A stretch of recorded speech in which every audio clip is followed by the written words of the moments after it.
अस्सलाम वालेकुम। सड़क पर एक पक्की उम्र की खातून तेज़ी से गाड़ी भगाई जा रही थी और इसी दौरान ट्रैफिक सिग्नल को तोड़ने पर पुलिस के हत्थे चढ़ गई। खातून ने जिस तेज़ रफ्तारी से सिग्नल तोड़ा था, ट्रैफिक सर्जंट ने उससे भी डबल स्पीड से फौरन चालान काटकर चिट खातून के हाथ में थमा दी। वो बेचारी अभी कुछ अर्ज करना ही चाहती थी कि ट्रैफिक सार्जेंट नज़रअंदाज करते हुए बेरुखी से आगे बढ़ गया और यूं औरत को अदालत का सामना करना पड़ा, जहां पर एक दिलचस्प सूरत हाल पेश आई।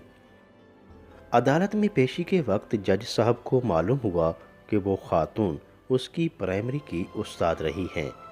उधेड़ उम्र उस्तानी और जवान तालिब इल्म आमने सामने। सूरत हाल तो बड़ी दिलचस्प मगर सनसनीखेज थी कि जज साहब इस केस का फैसला किस तरह करते हैं और अपनी उस्तानी जी के साथ क्या सलूक करते हैं। जज साहब चंद लम्हे उस खातून को देखते रहे और फिर उनके चेहरे पर एक शातराना मुस्कुराहट फैल गई।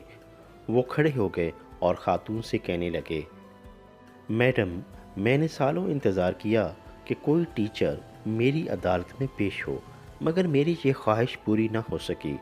जबकि आज मैं बहुत खुश हूँ कि आपने यहाँ आकर मेरी ये देरीना ख्वाहिश पूरी कर दी।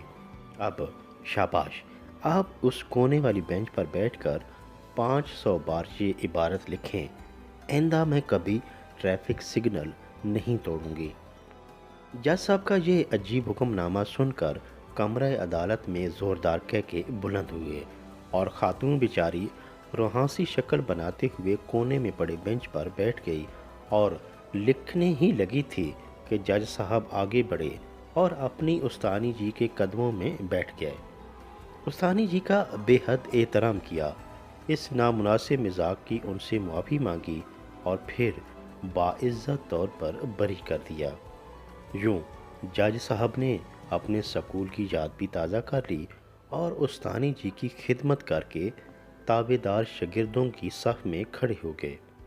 याद रखें, एक उस्ताद अपने शागिर्द की बहुत सी गलतियों को दरगुजर करता है और उससे ज़ेवर तालीम से आरास्ता करता है।